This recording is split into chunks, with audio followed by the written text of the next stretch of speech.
सीमा की शादी राकेश से तय होती है। शादी से पहले दोनों घंटों फोन पर बातें करते।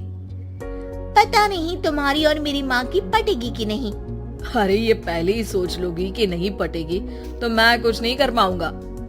तुम कितने अच्छी हो जी। पता नहीं तुम्हारी माँ कैसी होगी।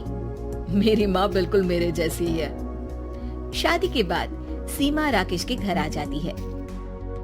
अरे सासू माँ, आप किचन में। सॉरी, मैं देर से उठी। देख सीमा, या तो सास बोल ले या माँ बोल, क्या पसंद है तुझे बोलना। माँ ही बोलूंगी, सास बोलती तो मैंने किसी को नहीं सुना। अच्छा चलिए बता दे कि कितनी रोटी सेकू तेरे लिए। तू नहीं है ना तो हम लोगों को पता नहीं है। हूँ तो नहीं, लेकिन इंसान हूँ तो 2 ही खाऊंगी।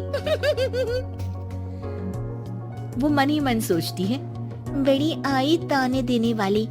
भला सास भी बहू के लिए रोटी बनाती है।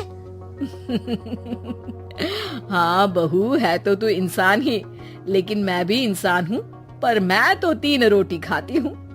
पर चल कोई ना, अभी तेरे लिए रोटियां बना देती हूँ। सीमा वहाँ से चली जाती है।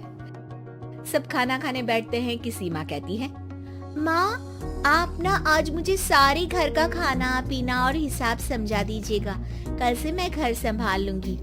अरे बेटा, तू कल ही तो ब्याह कराई है, अभी कुछ दिन आराम कर, घूम फिर, घर तो सारी जिंदगी संभालना है। हाँ हाँ, पूरा घर खुद अकेली हड़पना चाहती है, तभी तो। अब नहीं नहीं माँ, अब ना जिम्मेदारी बड़ी है, तो जितनी जल्दी अपना घर संभाल लूं उतना ही अच्छा है ना। आखिर है तो सब मेरा ही ना। अगले दिन सास एक पेपर सीमा को देती है। सीमा बहू, ये ले, सारा घर मैंने आज तेरे और राकेश के नाम कर दिया है। अब मैं तो चिंता से मुक्त हो गई। अरे माँ, इसकी क्या जरूरत थी?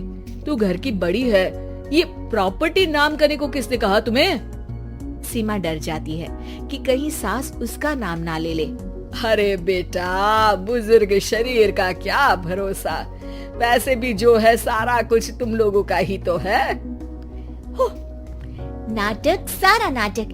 हे भगवान, ये औरत तो थकती ही नहीं नाटक करते। शाम को कमरे में सीमा राकेश को कहती है, एक बात बताओ, ये ऑफिस से आकर तुम घंटों माँ के कमरे में क्या करते हो? अरे तुम भी आ जाया करो ना, सुन लो क्या बातें करते हैं। तब सीमा को ख्याल आता है कि क्यों ना एक दिन माँ बेटी की बातें छुपकर सुन ली जाए। तो वो दरवाजे के पीछे छुपकर दोनों की बातें सुनती हैं।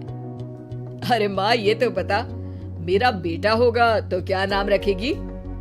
मैं तो कन्हैया नाम रखूंगी, उसके पैर में पायल डालूंगी और चोटी बनाऊंगी। वाह माँ, इतना प्यारा नाम। तो फिर मेरा नाम राकेश क्यों रखा? अरे बेटा, तेरा नाम तो तेरे पापा ने रखा था। राकेश उनका सपना था कि तू साइंटिस्ट बने। फिर दोनों माँ बेटा अपनी पुरानी जिंदगी और रिश्तेदारों की बातें करने लगते हैं। बाहर खड़ी सीमा सोचती है, लग रहा है कि बुढ़िया ने देख लिया है कि मैं खड़ी हूँ। कल फिर से सुनती हूँ कि ये लोग कैसे मेरी बुराई करते हैं।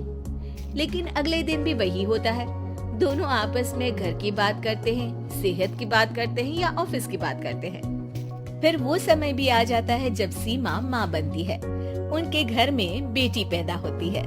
राकेश और सीमा बच्ची को लेकर घर आते हैं कि तभी बेटी का नाम कान्हा तो सोच रखा था, देखते हैं बेटी हुई है तो क्या करेंगी, खुशी थोड़ी ना होगी बुढ़िया को। तभी सीमा की सास दरवाजा खोलती है। सास ने पूरा घर गुब्बारों से सजा रखा होता है। वो हाथ में पूजा की थाली लेकर नई बच्ची का स्वागत करती है। शुक्रिया बहू, हमारे घर को चिराग देने के लिए। अब तो मुझे राकेश तेरी भी जरूरत नहीं है। ये बोलकर वो बच्ची को गले लगाकर रोने लगती है। पता नहीं खुशी में रो रही है या बेटी होने का दुख है इनको।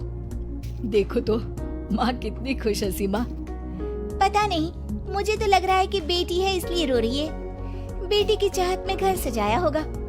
बस भी करो सीमा, मेरी माँ जितना भी अच्छा कर ले तुम हमेशा उनमें कमी देखती हो। ये बोलकर वो वहां से चला जाता है। सीमा देखती है कि कैसे सास बच्ची को खिलाती पिलाती, उसका ख्याल रखती, उसके साथ पूरी पूरी रात जगती और बच्ची से बहुत प्यार करती। माँ जी, मुझे तो लगा था कि आपको पोता चाहिए जिसका आप कान्हा नाम रखती। अरे नहीं सीमा बहू, वो तो राकेश ने पूछा कि बेटा होगा तो क्या नाम रखूंगी। पर सच बोलूं तो मुझे बच्चियां ही पसंद है।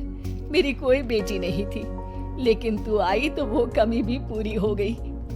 लेकिन छोटी बच्ची को पायल पहनाना, उसको काजल लगाना वो शौक तो अब पूरे हो रहे हैं। सीमा सास की बात सुनकर भावुक हो जाती है और उन्हें गले लगा लेती है। मैं समझती हूँ तुझे भी कि तू क्या सोच रही है। हाँ, क्या? यही ना कि गलत फहमी कभी नहीं पालनी चाहिए, है ना?